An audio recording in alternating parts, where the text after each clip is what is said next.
24 May 2024, 0917 hours Pacific Daylight Time. My mother's homemade Wagyu beef sausages. This is about 99% fat-free because I don't like fats in my meats. So the fat's all trimmed off. And I forget how many days it takes for her to make this. But this is going to be heaven the moment I bite into this. She couples this sausage with her fried rice, and this is one of my ultimate favorite dishes that she makes. We normally have this dish as a side dish during our Christmas celebration, but she decided to make it early for me because I've been in New York traveling for auditions, and I just got home. So this is a wonderful treat and a wonderful surprise.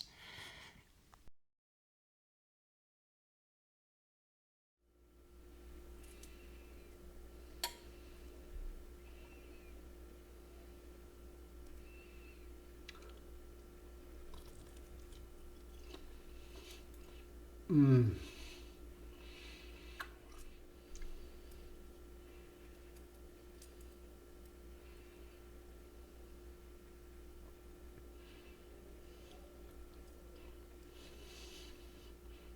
Mmm.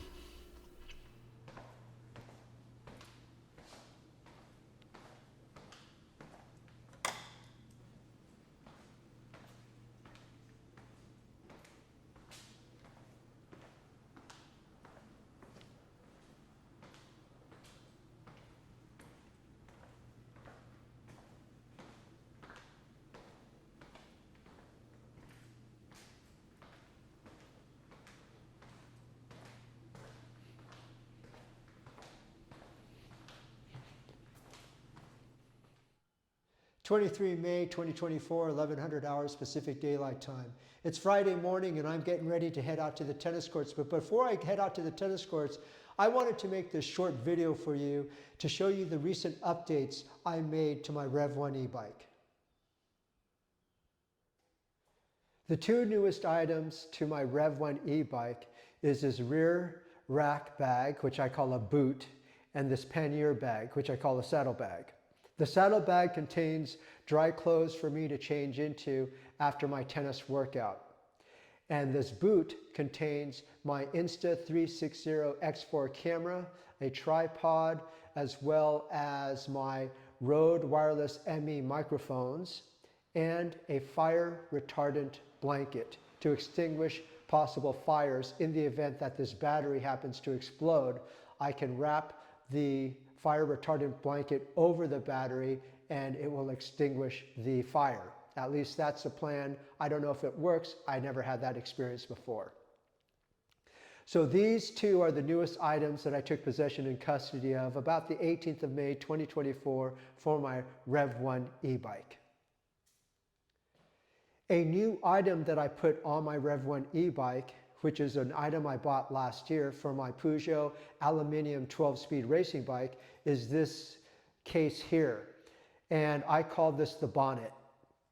In this bonnet contains my Apple iPhone 13 Pro, as well as my AirPods, house keys, and an extra battery to charge up my Apple iPhone 13 Pro. I can charge it through the REV1's main battery because it has a USB port in this handlebar area, but I prefer to have a separate battery component for my Apple iPhone 13 Pro.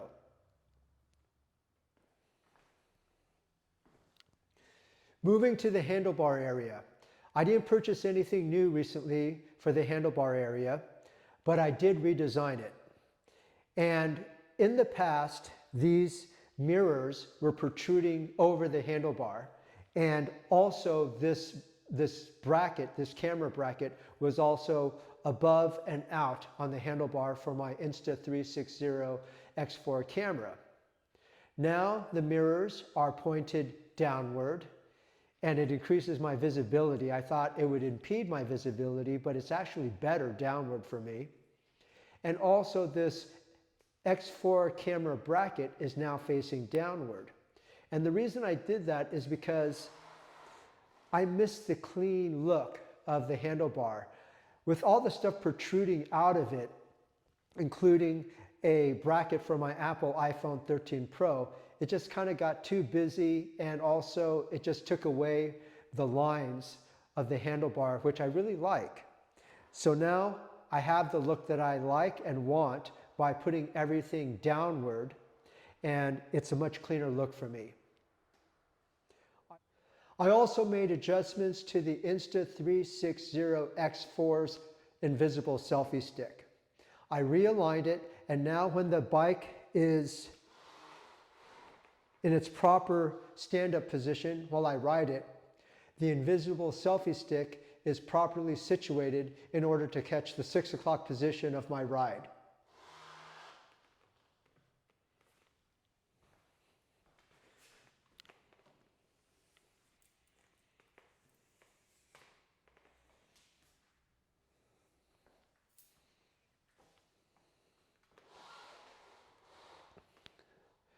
The clamps I use for the invisible selfie stick keeps the selfie stick nice and secure as I ride, and sometimes I ride through gravel and some bumpy roads, and not once has this selfie stick failed on me due to those type of riding conditions.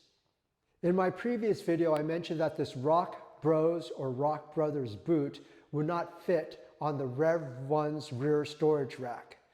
I made an update in that video in the description. I found a way to make it fit without adjusting the OEM, or rather without altering the OEM Velcro straps. And all I did was reverse the bag. So the rear of the bag is now at the front position facing 12 o'clock, and the front of the bag is now in the rear position facing 6 o'clock. And it works perfect. It's nice and tight and secure without having to alter the OEM Velcro tabs. So these are the most recent changes I made to my REV1 e-bike. And now I'm really happy with it. I don't think I need to buy anything else for it. I think I'm done with all the updates. The only thing I need to pay for now is just maintenance, brakes, fluid changes, all that kind of stuff. But those are nominal costs compared to the benefits and fun that I have riding this e-bike around town.